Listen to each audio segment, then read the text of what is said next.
Aviso: esse podcast descreve cenas de violência. Nos 2 primeiros episódios de Crimes de Maio, um podcast original da Ponte Jornalismo em parceria com o Brasil de Fato, a gente falou sobre os dias de terror no estado de São Paulo, do esforço para dimensionar o massacre e da normalização da morte pelas polícias. Mas a pergunta que fica é: por que tudo aquilo aconteceu em maio de 2006, no fim de semana do Dia das Mães? Para responder isso, a gente precisa voltar ainda mais no tempo, para o dia 2 de outubro de 1992, o dia em que o Estado cometeu um outro massacre, o do Carandiru. Eu me chamo Paulo Batistella e vou estar aqui junto da Mariana Rossetti. Nesse episódio, a gente vai contar sobre como uma chacina na maior cadeia da América Latina impulsionou a formação de uma facção criminosa reconhecida mundialmente e como o Estado foi conivente com o crescimento dela dentro das prisões.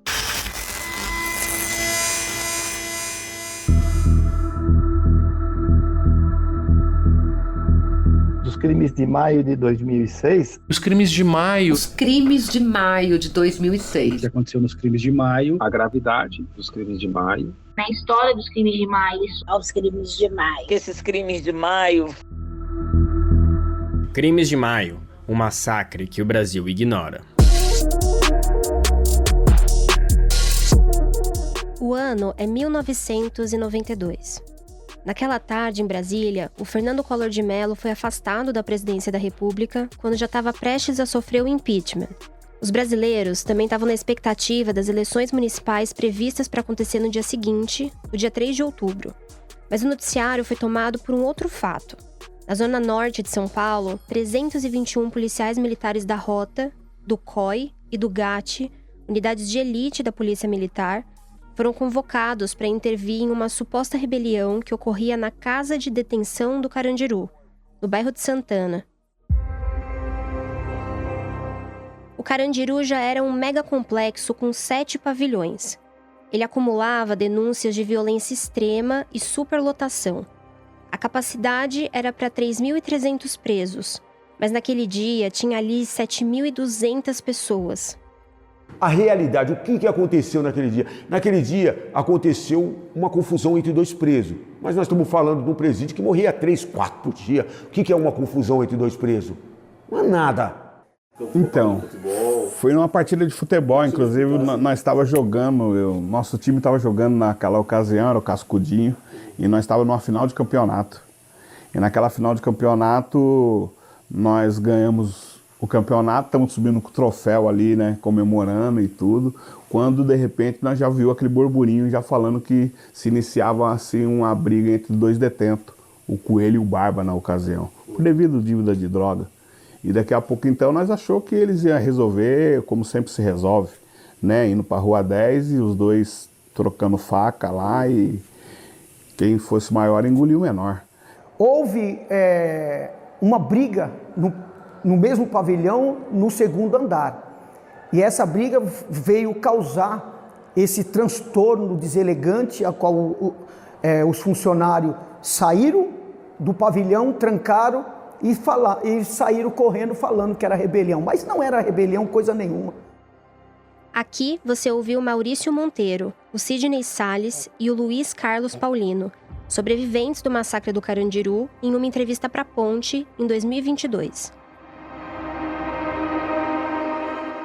Na tarde daquele 2 de outubro, o secretário de Segurança Pública, Pedro Franco de Campos, ordenou então a invasão ao presídio pelas polícias. E aí o indivíduo falou, não, os caras estão entrando e atirando. Eu falei, não, meu, matando assim não. Os caras estão dando tiro de bala de borracha, igual faz comitê de greve de metalúrgico, de universitário. Os caras falaram, não, negão, os caras estão assassinando, meu. A tropa, comandada pelo coronel Obiratã Guimarães, entrou no Carandiru com armamento pesado e munição letal. A luz da cadeia foi cortada e os policiais entraram atirando no escuro. Naquela época, era comum que jornalistas cobrissem rebeliões na porta dos presídios. Mas naquele dia tinha algo diferente. Quem conta é a Fátima Souza, uma jornalista que acompanhou tudo isso. E a gente ficou reportando aquilo.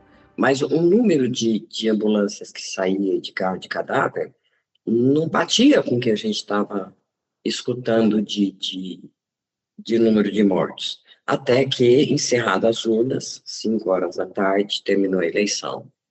Então, o governador de São Paulo, Fleury, aparece lá na porta e diz que era 111. O Estado assumiu ter matado ao menos 111 pessoas. 89 delas eram presos provisórios que ainda nem haviam sido julgados. O perfil dos mortos é semelhante ao das vítimas dos crimes de maio: jovens, pobres e negros. Uma foto feita pelo fotojornalista Niels Andras eternizou uma imagem que o Sidney Salles, um dos sobreviventes, guarda na memória, de corpos empilhados no chão. E naquele momento, então, eu tomo um choque, tiro a roupa e quando eu vou sair para fora eu deparo com essa imagem aqui. Eles falaram que foi 111. Se você contar aqui, só nesse andar, no quinto, já tinha 50 pessoas estiradas no chão. O extermínio daqueles homens, sob a custódia do Estado, deixou uma mensagem e também provocou uma resposta. Eu entendo que o discurso do PCC ele colou no sistema prisional de São Paulo porque fazia sentido, né, dentro da experiência que aquelas pessoas viviam no sistema prisional. Essa aqui é a Camila Nunes Dias.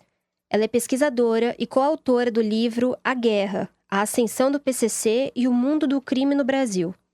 Em 92, ano do massacre, é o ano também que teve um recorde de letalidade policial em São Paulo. Então, ou seja, era um contexto de extrema violência por parte do Estado contra essa população, e o nascimento do PCC é uma resposta a isso. Após o massacre do Carandiru, alguns presos foram transferidos para o Centro de Custódia de Taubaté, no interior de São Paulo. A unidade era conhecida como Piranhão, um lugar que ninguém queria estar. Era um presídio de segurança máxima que acumulava denúncias de violações de direitos e de maus tratos. Entre essas pessoas transferidas estavam o José Márcio Felício, o Geleião, e o César Augusto Roriz da Silva, o Cezinha.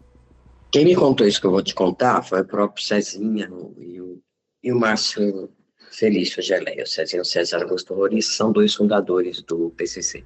Aqui, de novo, é a jornalista Fátima Souza.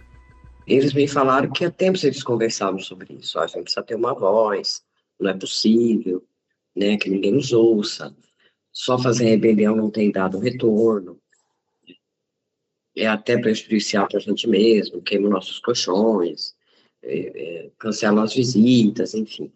E eles se destacaram muito porque eles jogavam bola melhor, segundo eles, do que os presos locais. E ganharam o campeonato de futebol na cadeia. Nesse dia, eles voltaram para a cela, depois da comemoração do título e tal, e os presos de lá chamavam eles, outra capital, passa a bola aí, outra capital. E eles foram para a cela e falaram, pô, a gente vai ficar só comemorando ganhar lá jogo de bola, ou a gente vai fazer aquilo que a gente vem pensando há um tempo, ter uma representação e tal. E como é que nós vamos chamar esse partido, né?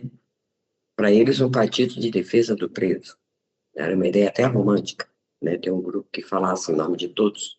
Começou assim, com uma ideia romântica. E daí eles falavam, primeiro comando, porque não tem outro, né?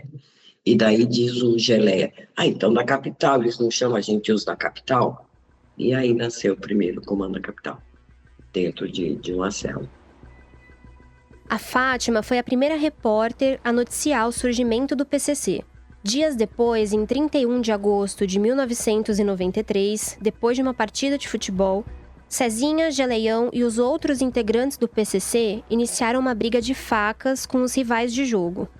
Ali, com sangue nas mãos por terem decapitado um adversário, eles apresentaram para a cadeia o primeiro comando da capital. E deixaram claro o que acontecia com quem era contra o comando. No livro PCC, A Facção, a Fátima conta que recebeu deles um envelope com um documento escrito à mão. Era o Estatuto do PCC, uma espécie de manual da nova facção com 16 regras a serem cumpridas. As 3 primeiras eram as seguintes. Número 1. lealdade, respeito e solidariedade acima de tudo ao partido. Número 2, a luta pela liberdade, justiça e paz. Número 3, a união na luta contra as injustiças e a opressão dentro da prisão. O grupo, que começou pequeno, logo virou uma organização estruturada, capaz de oferecer algo que o Estado não oferecia. O PCC ele traz para a população carcerária algo que é muito relevante para a vida de todo mundo, que é segurança e previsibilidade para a vida. Então, ele passa, a partir da própria regra de convívio que já existia entre os presos, chamado proceder, o PCC é um pouco que se torna uma instância de homogeneização dessas normas no mundo do crime, dentro do sistema prisional, e uma instância de implementação e de punição, de implementação dessas normas e de punição para quem transgredisse essa normatividade.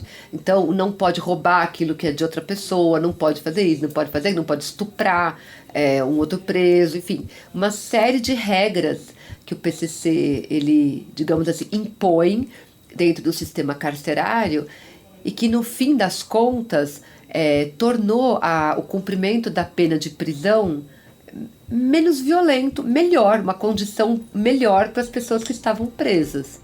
Durante quase uma década, autoridades diziam que o PCC era só um bando de baderneiros, ou fruto da imaginação de jornalistas. Mas dentro da comunidade carcerária, a presença da facção já era gritante. Até que em 18 de fevereiro de 2001, o fantasma se apresentou para o mundo.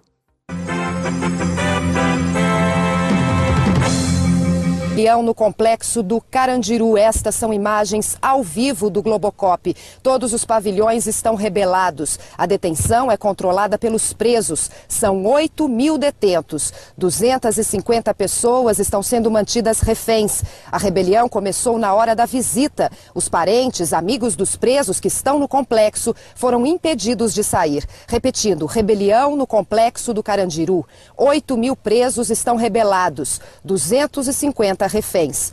Voltamos a qualquer momento com outras informações. Além do Carandiru, outras 28 unidades prisionais do estado de São Paulo entraram em rebelião, numa ação coordenada pelo PCC que envolveu mais de 25.000 presos. Imagens aéreas do Carandiru feitas naquela ocasião ganharam o mundo. Elas mostravam a área externa do complexo prisional. Num campinho de terra batida, os detentos escreveram com cal branca a expressão paz, justiça e liberdade. Embaixo dela também estava escrito 1533, o que pela ordem das letras no alfabeto significa PCC. Sem ter como negar a existência do grupo, a Secretaria de Administração Penitenciária, a SAP, do governo Geraldo Alckmin, criou uma normativa que carregava também uma sequência de 3 letras, o RDD, o Regime Disciplinar Diferenciado. A ideia era trancar as lideranças da facção em celas solitárias, sem contato com o mundo, numa alegada tentativa de sufocar a cúpula. Isso não resolveu outros problemas como entrada de drogas, entrada de celular. Eu sei um preso que tinha 23 celulares na cela dele dentro do RDD. Então essa parte não foi resolvida. Mas tolheu muito a liberdade deles de não só de estar no convívio, isso distrai a cabeça, né, do que você ficar confinado ali sozinho muito tempo, mas também tem das negociatas, né, daí o número de celulares aumentou nas celas do RDD para que eles pudessem, então, por celular, fazer o que fariam. Naquela altura, quanto mais o Estado parecia tentar combater o PCC, mais a facção se consolidava, alimentada pelo próprio Estado, com uma aposta em mais repressão nas cadeias e também em mais violência policial. Um episódio simbólico disso aconteceu em 2002. A polícia recrutou 3 presos para atuarem como agentes infiltrados. Em troca, eles ganharam liberdade temporária pela justiça. A missão deles era fazer o PCC acreditar que poderia assaltar um avião que pousaria em Sorocaba, no interior de São Paulo, transportando 28 milhões de reais, o que nunca existiu. Os infiltrados convenceram então 12 supostos integrantes do PCC a fazer isso. Em 5 de março de 2002, quando o grupo se deslocava para esse falso assalto, ele sofreu uma emboscada planejada pela polícia, num pedágio da rodovia Castelinho. Os policiais atiraram mais de 700 vezes e mataram as 12 pessoas. 53 policiais foram denunciados pelo caso, mas acabaram absolvidos pela Justiça de São Paulo. Um deles é o coronel aposentado Engel Ricardo Pereira, que atualmente é o secretário executivo da Secretaria da Segurança Pública do Estado de São Paulo. É o segundo cargo mais importante da pasta. Essa chacina ficou conhecida como Operação Castelinho. Em 2024, a Corte Interamericana de Direitos Humanos condenou o Estado brasileiro em função dela, por entender que os policiais promoveram uma execução extrajudicial. Foi também em 2002 que um nome passou a aparecer com frequência nas notícias vinculadas ao PCC. Marcos Williams Ebas Camacho, o Marcola. A facção estava mudando de lideranças. Ele não estava entre os 8 fundadores, né? Mas ele entra no PCC logo depois, 1 ou 2 anos depois. Mas tem um momento, né, por volta de 2002, que há uma grande reconfiguração no PCC, uma luta interna muito grande, né? E nesse contexto, há uma grande mudança no PCC, em que então a ascensão, digamos assim, do Marcola, que nunca foi... Ele sempre negou a sua condição de liderança, mas o fato é que ele passa a ser, então, um nome muito importante no PCC nesse momento, e ele nega, né, a sua condição de liderança, que tem alguma razão para isso, porque quando há essa reformulação no PCC, há, digamos assim, a eliminação de posições de caráter muito pessoal, né? Então, a primeira formação do PCC, que estava se encerrando naquele momento, com a exclusão do Geleião, do Cezinha, eles tinham um caráter muito pessoalizado, né, na figura deles. Quando o Marcola acende com um grupo em torno dele e promove essa reconfiguração, isso significa uma despersonalização do PCC, né? As mudanças na cúpula e estrutura da facção também refletiram nas ruas. Em 14 de março de 2003, aconteceu o que seria considerado o primeiro ataque coordenado do PCC, o assassinato de um juiz corregedor em Presidente Prudente, no interior de São Paulo. Os dois são acusados de mandar matar o juiz Antônio José Machado Dias, reconhecido pelo rigor na atuação com os presos. Ele foi morto numa emboscada em março de 2003. O Ministério Público fez a acusação contra Marcola e Carambola a partir do depoimento de outros 4 acusados do mesmo crime que afirmaram que a ordem foi dada pelos dois, mas eles negam. Em dezembro daquele ano, a resposta veio. O RDD, antes restrito às penitenciárias paulistas, virou lei federal no governo Lula, com regimes mais restritivos para presos de todo o Brasil. E aqui a nossa história toma um rumo ainda mais sombrio. A superlotação das cadeias e o tratamento desumano deram influência para o PCC sobre outros presos. Mas para o crime se organizar de fato e para as coisas chegarem aos crimes de maio, foi necessário um outro fator: a corrupção do Estado. A gente até parou a pesquisa num determinado momento em que a gente viu que a gente ia começar a correr risco de vida, que a gente não tinha condições de seguir tamanho volume do que a gente identificava como a corrupção como um fator central. Essa aqui é a Sandra Carvalho, que você também ouviu no episódio anterior. A pesquisa que ela cita é um estudo de 2011 nomeado São Paulo sob achaque: Corrupção, Crime Organizado e Violência Institucional em maio de 2006. Essa palavra achaque se refere a um esquema de extorsão que policiais civis montaram em uma delegacia de Suzano, na Grande São Paulo, meses antes dos crimes de maio. Eles começaram a usar grampos telefônicos para cobrar dinheiro de integrantes do PCC e de seus familiares.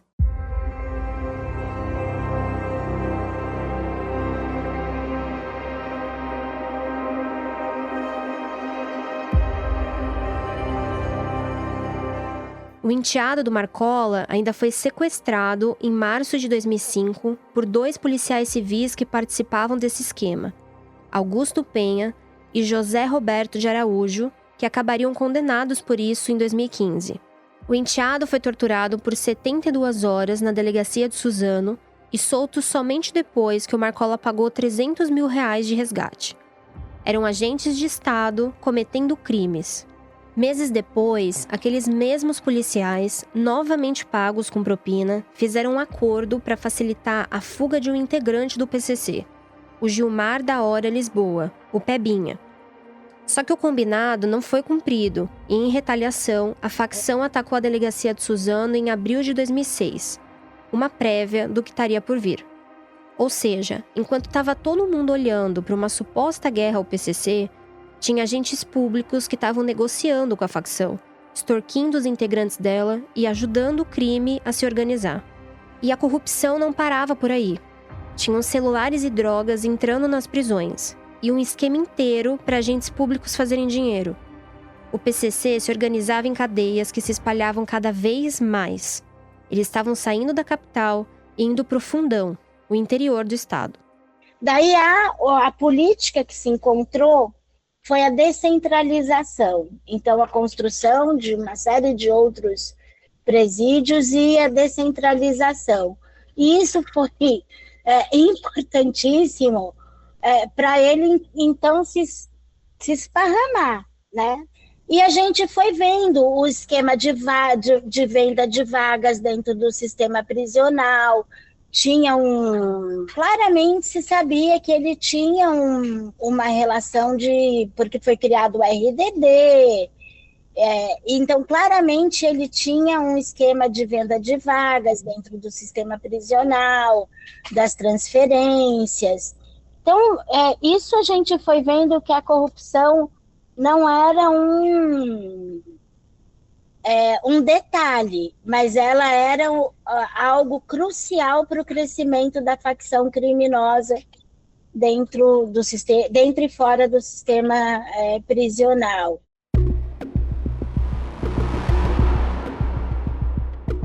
Em 2006, o elo entre crime organizado e Estado já estava num nível que a gente só conseguiu dimensionar 2 décadas depois. Recentemente, os noticiários, o ano passado, começaram a trazer a questão dos... Isso a gente nem colocou muito no estudo, porque a gente entendeu que a gente ia pisar num espaço que não estava tanto no escopo da pesquisa, e a gente começou a sofrer algum nível de intimidação. A questão dos postos de combustíveis. Em 2025, você deve se lembrar que aconteceu a Operação Carbono Oculto, que descobriu um esquema bilionário de fraudes envolvendo o setor de combustíveis e o mercado financeiro, unindo o PCC à Faria Lima. É disso que a Sandra está falando. Muitos anos antes, quando ela estava tentando entender o impacto da corrupção policial nos crimes de maio, já tinha indícios de que a coisa era ainda pior. Tinham alguns policiais que tinham envolvimento ou sociedade em postos de combustíveis que estavam sendo investigados por adulteração, e o PCC tinha uma relação com isso. Quando a gente começa a entrar nessa investigação, a gente começa a ver que um volume gigantesco de inquéritos policiais abertos para investigar isso eram arquivados sem nenhum pronunciamento do Ministério Público. Mas isso a gente nem conseguiu, assim, avançar. Mas hoje, 20 anos depois, a gente vê que isso está no noticiário, né? Com esse contexto, a gente volta para maio de 2006. A Polícia Civil, por meio de interceptações telefônicas, ficou sabendo de um suposto plano do PCC para resgatar o Marcola da prisão. Envolvia policiais, dinheiro, armas e uma coordenação que extrapolava as cadeias. Foi então que a SAP começou a arquitetar a transferência de 765 presos ligados ao PCC para a Penitenciária 2 de Venceslau, a P2, a 660 quilômetros da capital, tentando usar a mesma tática de sempre: isolar e tratar com rigor. Mas essa transferência em massa não foi só uma resposta logística, mas política. No Palácio dos Bandeirantes, a cadeira de governador tinha mudado de dono. Geraldo Alckmin saía para tentar a presidência e Cláudio Lembo assumia o comando de um estado que parecia uma panela de pressão. A SAP era chefiada pelo então secretário Nagashi Furukawa. Ele comunicou ao Lembo que havia rumores de uma nova mega rebelião do PCC para aquele ano. Diz também que uma outra secretaria, a da Segurança Pública, a SSP, à época liderada por Saulo de Castro de Abreu Filho, não dava informações sobre a movimentação da facção. O ponto de ruptura definitivo aconteceu num lugar que deveria ser o templo da lei, o Congresso Nacional, em Brasília. 10 de maio de 2006, uma quarta-feira. Delegados do Departamento Estadual de Investigações Criminais, o DEIC, que investiga o crime organizado, prestaram um depoimento à CPI do tráfico de armas numa sessão secreta. Ali eles confirmaram que haveria uma rebelião em massa nos presídios, coordenada pelo PCC no Dia das Mães. O sigilo daquela reunião durou o tempo de um saque bancário. Por apenas R$200, a gravação do depoimento foi vendida para advogados da facção. Aquele áudio cruzou o país e chegou nos ouvidos da cúpula, com acesso muito fácil a celulares. A partir disso, no dia 11, a SAP acelerou as transferências dos presos ligados ao PCC para tentar se adiantar à mega rebelião. No dia 12, uma sexta-feira, o Marcola e outros líderes da facção foram levados para o DEIC na capital. Era o sinal que faltava. Eu recebi um telefonema vindo do PCC dizendo: em 5 ou 10 minutos você vai trabalhar para caralho. Falei, nossa, o que está acontecendo? Se prepara, você vai trabalhar muito. Deve ser, acho que eles vão fazer rebelião, pensei, né? Nas cadeias. E a conversa foi essa: se prepare, em 5 ou 10 minutos você vai trabalhar para caralho. E daí começam os ataques. Ainda naquele dia 12, o PCC distribuiu um documento. Uma declaração de razões explicando por que tinha atacado. O manifesto dizia que o PCC atacava em resposta à violação sistemática dos direitos dos presos, à tortura nas cadeias, à fome, ao isolamento desumano do RDD. Também acusava o Estado de corrupção. Dizia que policiais roubavam presos, facilitavam fugas em troca de dinheiro, era corrupto e não podia falar em lei.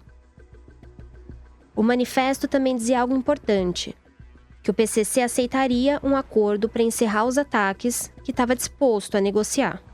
Entre 12 e 15 de maio, a situação escalou rapidamente.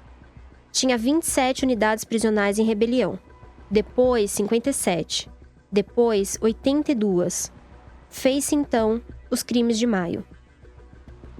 Os ataques e as rebeliões só diminuíram depois que uma comitiva de autoridades do Estado escoltou, num avião da PM, uma advogada para conversar com o Marcola e outros líderes do PCC em Presidente Bernardes. Ela disse ter ido a pedido de familiares dos presos. Foi feito um acordo. O jornalista André Caramante, que você ouviu nos episódios anteriores, noticiou isso. Esse encontro aconteceu no dia 14 pela manhã. Foi entre essas autoridades, essa advogada, gente do presídio e um dos emissários do chefe do grupo criminoso aí, Marcola, segundo o que se diz as autoridades, né? O que as autoridades dizem. E a pressão por conta dessa reportagem foi gigantesca, porque a gente descrevia quem estava lá e, obviamente, foi justamente na contramão daquilo que o governo tentava passar para a população, de que estava no controle da situação, quando, na verdade, o governo já tinha enviado seus emissários para pedir uma trégua, uma negociação ali com um grupo criminoso, o que só fortaleceu ainda mais o PCC naquele período. Em 8 de junho de 2006, o Marcola prestou um depoimento para a CPI do tráfico de armas, que era conduzida por deputados federais. Para os deputados, o Marcola contou que, enquanto esteve no DEIC, em São Paulo, foi questionado sobre o que queria para evitar a mega rebelião. Aqui você vai ouvir o Lucas Salum, que colabora com a produção desse podcast, lendo os trechos do que o Marcola disse. Eu falei: eu não quero nada, eu só quero que seja cumprida a lei. Qual que é a lei? Que a gente, quando a gente é transferido, que nos dê roupa, nos dê agasalhos, que nos dê uma manta. É o que eu pedi, uma manta. Nos dê alimentação, que nós estávamos 2 dias sem comer. Nos dê alimentação, porque isso é um princípio básico. E eu acho que a lei é bem clara. A que diz que nós temos direito à comida, a nos vestir e não passar frio. E que nos dê a visita de domingo, que é a visita do Dia das Mães, para que as nossas famílias vejam que a gente está tudo bem, que nossa integridade física, pelo menos, foi preservada. Foi pedido isso. E o Nagashi, no momento de intransigência, eu nunca tinha visto ele dessa forma, porque eu já venho me relacionando com ele há muitos anos, não entendi porquê, parece um jogo político mesmo, foi simplesmente intransigente ao máximo, e falou que a gente ia continuar sem cobertor, que não tinha, sem visitas, sem banho de sol, um mês trancado, sem justificativa, sem nada. Quer dizer, a revolta foi generalizada. Presos nessas condições, com certas lideranças muito fortes dentro da penitenciária e telefone celular. Naquele depoimento, o Marcola também acusou o governo de ter alçado ele à condição de mandante dos ataques do PCC para minimizar a própria responsabilidade do Estado, que tinha condições, segundo ele, de evitar tudo o que aconteceu, se não fosse corrupto e cumprisse o que está na lei de execução penal, que garante o mínimo para um preso cumprir a pena dele e ser reintegrado à sociedade. Mas segundo o Marcola, o Estado não cumpriu, e para se fazer ouvir, a facção dobrou a aposta. O PCC sequestrou 2 funcionários da TV Globo, o auxiliar técnico Alexandre Calado e o repórter Guilherme Portanova.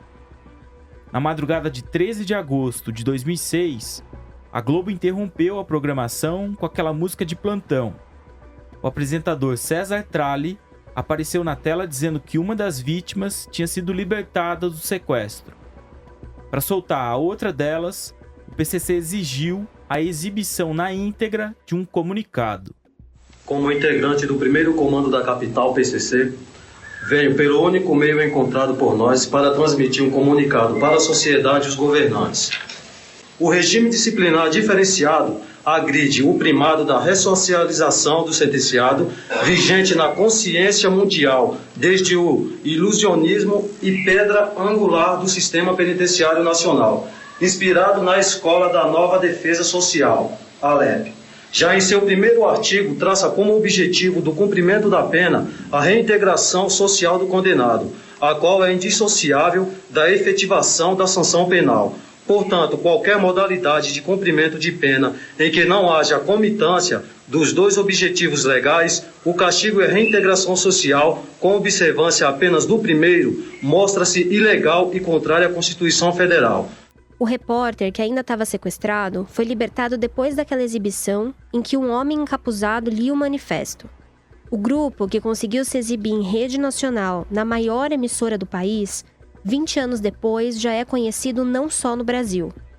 O primeiro comando da capital é hoje a maior facção da América Latina, forjada numa sequência de escolhas políticas populistas, corruptas e violentas, fazendo com que os crimes de maio não fossem um erro de percurso, mas uma tragédia anunciada.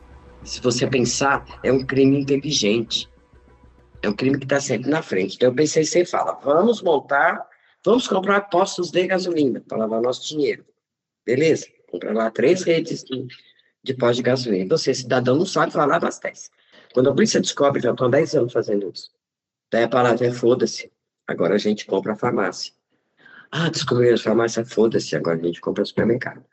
Então, eles vão migrando, pulando, né? E ganham simpatia da população, porque de repente o cara até sabe que aquele mercado que ele trabalha é do PCC, mas ele está ganhando bem.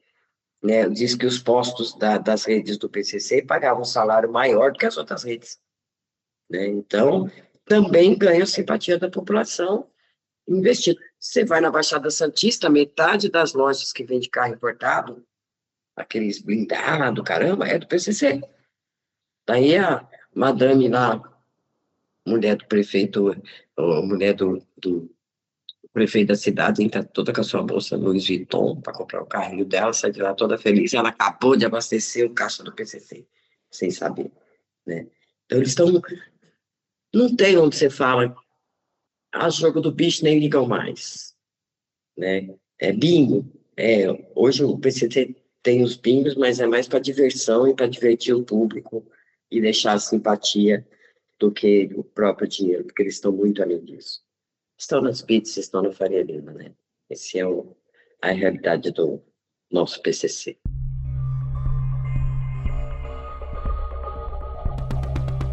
A pesquisa, o roteiro e a locução desse episódio foi feita por mim, Paulo Batistella, e pela minha colega Mariana Rossetti. A edição e coordenação é da Catarina Duarte. A Jéssica Santos e o Daniel Arroio colaboram com a produção. O Antônio Junião, que é diretor executivo e um dos fundadores da Ponte, cuida da identidade visual. Do lado do Brasil de Fato, o Lucas Salum e o Adilson Oliveira colaboram com a produção. A montagem e sonoplastia é da Lua Gattinoni. O nosso trabalho tem o apoio do Instituto Procomum e da Open Society. Esse episódio usou áudios da TV Globo e da TV Gazeta. No próximo episódio de Crimes de Maio, a permanência da violência do Estado e a tramitação dos casos na Justiça. Bom, prova testemunhal da mais rica qualidade. Eu, então, falei, está na hora de entrar com uma ação contra o Estado. Isso vai ser o leading case aí.